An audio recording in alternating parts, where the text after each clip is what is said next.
ಕೂಡ್ಲಿಗಿ ತಾಲೂಕಿನ ಚಿಕ್ಕಜೋಗಿಹಳ್ಳಿ ಪ್ರಾಥಮಿಕ ಕೃಷಿ ಪತ್ತಿನ ಸಹಕಾರ ಸಂಘದ ಆವರಣದಲ್ಲಿ ಇರುವ ಬಿಟಿಸಿಸಿ ಬ್ಯಾಂಕ್ ಸ್ಥಳಾಂತರ ವಿರೋಧಿಸಿ ಸೋಮವಾರ ಪ್ರತಿಭಟನೆ ನಡೆಸಿ ವ್ಯವಸ್ಥಾಪಕರಿಗೆ ಮನವಿ ಸಲ್ಲಿಸಲಾಯಿತು.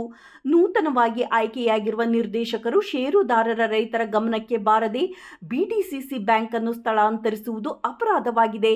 ಈ ಹಿಂದೆ ಹೊಸದಾಗಿ ನಿರ್ಮಿಸುವಾಗ ಪ್ರತಿಯೊಬ್ಬ ಸಾಲ ಮಂಜೂರಾದ ರೈತರಿಂದ 2,000 ರೂಪಾಯಿ ವಸೂಲಿ ಮಾಡಿ ಹೊಸ ಬ್ಯಾಂಕ್ ಅನ್ನು ಲಕ್ಷಾಂತರ ರೂಪಾಯಿ ಖರ್ಚು ಮಾಡಿ ಬ್ಯಾಂಕ್ ಸ್ಥಾಪಿಸಲಾಗಿದ್ದು ಎಲ್ಲ ಸೌಲಭ್ಯಗಳನ್ನು ಹೊಂದಿದ್ದು ಪ್ರಾಥಮಿಕ ಕೃಷಿ ಪತ್ತಿನ ಸಹಕಾರ ಸಂಘದ ಆವರಣದಲ್ಲಿ 2019ರಲ್ಲಿ ಪ್ರಾರಂಭಗೊಂಡಿರುತ್ತದೆ ಹಾಗೂ ಬಿಡಿಸಿಸಿ ಬ್ಯಾಂಕ್ ಮತ್ತು ಪ್ರಾಥಮಿಕ ಕೃಷಿ ಪತ್ತಿನ ಸಹಕಾರ ಸಂಘದಿಂದ 15 ವರ್ಷಗಳ ಅಗ್ರಿಮೆಂಟ್ ಒಡಂಬಡಿಕೆಯಾಗಿರುತ್ತದೆ. ಈಗ ಹಾಲಿ ಇರುವ ಬಿಡಿಸಿಸಿ ಬ್ಯಾಂಕ್ ಅನುಕೂಲಗಳು ಈ ಕೆಳಗಿನಂತಿವೆ. ಬ್ಯಾಂಕ್ ಅನ್ನು ಯಾವುದೇ ಖಾಸಗಿಯವರ ಲಾಭಕ್ಕಾಗಿ ಖಾಸಗಿ ಕಟ್ಟಡಕ್ಕೆ ಸ್ಥಳಾಂತರಿಸಲು ಹುನ್ನಾರ ನಡೆಯುತ್ತಿದ್ದು ಆ ಖಾಸಗಿ ಕಟ್ಟಡದ ಹಿಂದೆ ಮರ ಕೊಯ್ಯುವ ದೊಡ್ಡ ಸಾಮಿಲ್ ಇದ್ದು ಇದರಿಂದ ಬರುವ ಕರ್ಕಶವಾದ ಶಬ್ದ ಹಾಗೂ ಸಾಮಿಲ್ನಿಂದ ಬರುವ ಮರದ ಧೂಳು ಬ್ಯಾಂಕ್ ಸಿಬ್ಬಂದಿಗಳಿಗೆ ಹಾಗೂ ಗ್ರಾಹಕರಿಗೆ ಆರೋಗ್ಯದ ದೃಷ್ಟಿಯಿಂದ ತೊಂದರೆಯಾಗುತ್ತದೆ. ಈ ಸಮಸ್ಯೆಯನ್ನು ಗಂಭೀರವಾಗಿ ಪರಿಶೀಲಿಸಿ ಸದರಿ ಬ್ಯಾಂಕ್ ಅನ್ನು ಹಾಲಿ ಇರುವ ಪ್ರಾಥಮಿಕ ಕೃಷಿ ಪತ್ತಿನ ಸಹಕಾರ ಸಂಘ ಆವರಣದಲ್ಲಿಯೇ ಉಳಿಸಿ ಬ್ಯಾಂಕಿಗೆ ಏನಾದರೂ ಹೆಚ್ಚಿನದಾಗಿ ವ್ಯವಸ್ಥೆಗಳು ಬೇಕಾದಲ್ಲಿ ಪ್ರಾಥಮಿಕ ಕೃಷಿ ಪತ್ತಿನ ಸಂಘದ ಸಹಾಯದಿಂದ ಸಹಕಾರವನ್ನು ಪಡೆದುಕೊಂಡು ಬ್ಯಾಂಕ್ ಅನ್ನು ಅಭಿವೃದ್ಧಿಪಡಿಸಿಕೊಂಡು ಹಾಲಿ ಇರುವ ಜಾಗದಲ್ಲಿಯೇ ಉಳಿಸಬೇಕೆಂದು ಈ ಪ್ರತಿಭಟನೆ ಮುಖಾಂತರ ಮನವಿ ಸಲ್ಲಿಸಲಾಯಿತು.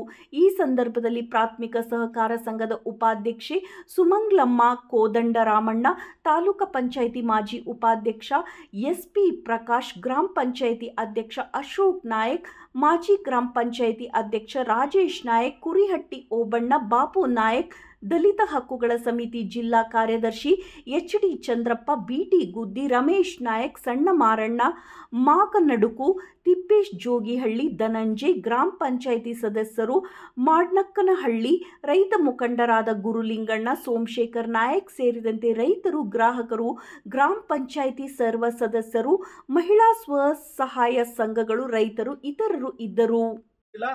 ನಾವು ಶಿಫ್ಟ್ ಮಾಡಲ್ಲ, ನಮಗೆ ಏನ್ ಗೊತ್ತಿಲ್ಲ ಇದ್ರ ಬಗ್ಗೆ ಅಂತ ಅವ್ರು ಹೇಳಿದ್ರು. ಅದೇ ಪ್ರಕಾರ ಈಗ ಅದನ್ನ ಏನ್ ಮಾಡಿದ್ವಿ, ನಾವು ಅರ್ಜಿ ಕೊಟ್ಟಿದ್ವಿ, MD ಅವ್ರಿಗೆ ಕೊಟ್ಟಿದೀವಿ.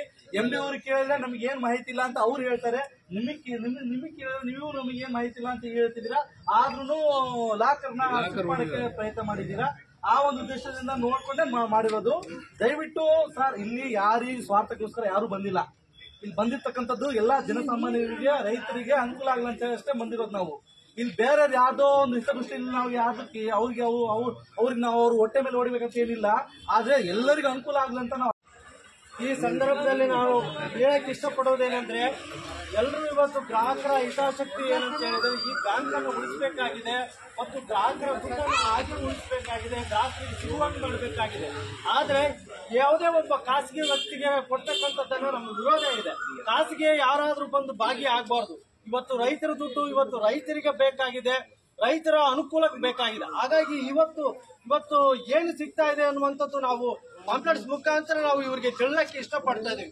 ನೂತನ ಆಯ್ಕೆಯಾಗಿರುವ ನಿರ್ದೇಶಕರು ಷೇರುದಾರರ ರೈತರ ಗಮನಕ್ಕೆ ಬಾರದೆ ಸ್ಥಳಾಂತರಿಸುವುದು ಅಪರಾಧವಾಗಿದೆ. ಆದ್ರೆ ನಾವು ಷೇರುದಾರರಾಗಿದ್ದೇವೆ, ಇವತ್ತು ಎಲೆಕ್ಟೆಡ್ ನಾಮಿನೇಟ್ ಮಾಡಿದ್ದೇವೆ.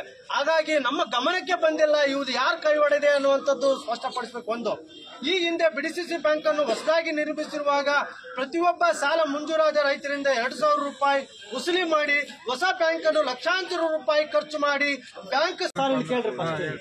ಇಲ್ಲಿ ಜನರಿಗೋಸ್ಕರ ಬ್ಯಾಂಕ್ ಅನ್ನ ತೆರೆಯುವಂಥದ್ದು, ಜನರು ಬದುಕಕ್ಕೋಸ್ಕರ, ಜನರ ಅನುಕೂಲಕ್ಕೋಸ್ಕರ ಇವತ್ತು ಬ್ಯಾಂಕ್ ಇರ್ತಕ್ಕಂಥದ್ದು ಸ್ಪಷ್ಟವಾಗಿ ಇರಲಿ. ಆಯ್ತಾ? ಇಲ್ಲಿ ಯಾವುದೇ ತರದ ಕುಮ್ಮಕ್ಕು, ಯಾವುದೇ ತರದ ಕಿವಿಗೊಡೋದು, ಯಾವುದೇ ತರದ ಸುಮ್ಮನೆ ಆದೇಶ ಬೋರ್ಡ್ನಿಂದ ಬಂದದಂತೇಳಿ ಅವಕಾಶ ಕೊಡ್ಲಿಕ್ಕೆ ಅವರು ಮನೆ ಸೊತ್ತಲ್ಲ. ಇದು ಬ್ಯಾಂಕು, ಇದು ಜನರ ಬ್ಯಾಂಕ್. ಜನರು ಇವತ್ತೇನಾದ್ರೂ ತೊಂದರೆ ಕೊಟ್ಟಿದ್ದಾರಾ, ಇವತ್ತೇನಾದ್ರೂ ಸಮಸ್ಯೆ ಮಾಡಿದಾರಾ, ನೀವು ಹೋಗ್ತಕ್ಕಂಥ ದಾರಿ ಏನಿದೆ, ಪೇಪರ್ಗೆ ಅನೌನ್ಸ್ಮೆಂಟ್ ಮಾಡಿ ಏನೇನು ಆಗ್ತಾ ಇದೆ ಚಿಕ್ಕಜೋಗಳಿಗೆ ಸಂಬಂಧಪಟ್ಟಂತೆ, ಸೊಸೈಟಿ ಬ್ಯಾಂಕ್ ನಲ್ಲಿ ಏನೇನು ಆಗ್ತಾ ಇದೆ, ಸೊಸೈಟಿ ಅವ್ರು ಯಾರು ದುಡ್ಡು ಕಟ್ಟೋರಿದ್ದಾರೆ, ಯಾರು ಬಿಲ್ಡಿಂಗ್ ದುರಿಸ್ತಾ ಇದೆ, ಒಂದು ಮೀಟಿಂಗ್ ಕರೀರಿ, ಒಂದು ಸಮಿತಿ ಇದೆ, ನಿಮಗಾಗಿರ್ತಕ್ಕಂಥ ಒಂದು ಕಾನೂನು ಇದೆ, ಆ ಕಾನೂನು ಮುಖಾಂತರ ಮಾಡಿ. ಇವಾಗ ಕೇಳ್ದಾಗ ಹೋಗಿ ಗ್ರಾಹಕರಿಗೆ ಯಾವುದೇ ತರದ ಒಂದು ಮಾಹಿತಿ ಇಲ್ದಂಗೆ ನೀವು ಯಾವಾಗ ಬೇಕಾದ್ರೆ ಈ ತರದ್ದು ಒಂದು ನಿರ್ಧಾರ ತಗೊಂಡ್ರೆ ಗ್ರಾಹಕರಿಗೆ ಏನು ಉತ್ತರ ಕೊಡೋದು? ಒಂದು ಆಯ್ತಾ, ಏನ್ ಪರಿಸ್ಥಿತಿ ಆಗಿದೆ, ಅದನ್ನ ದುಡ್ಡು ಕಟ್ಟೋದು ಯಾರು? ಈ ಬ್ಯಾಂಕ್ ಕ್ರೋಢೀಕರಿಸ್ತಕ್ಕಂಥ ದುಡ್ಡು ಜನರದ ಇಲ್ಲ ಈ ನಿಮ್ಮ ಹೆಡ್ ಆಫೀಸ್ ಇಂದ ನೀವು ಆನ್ಸರ್ ಮಾಡಿ.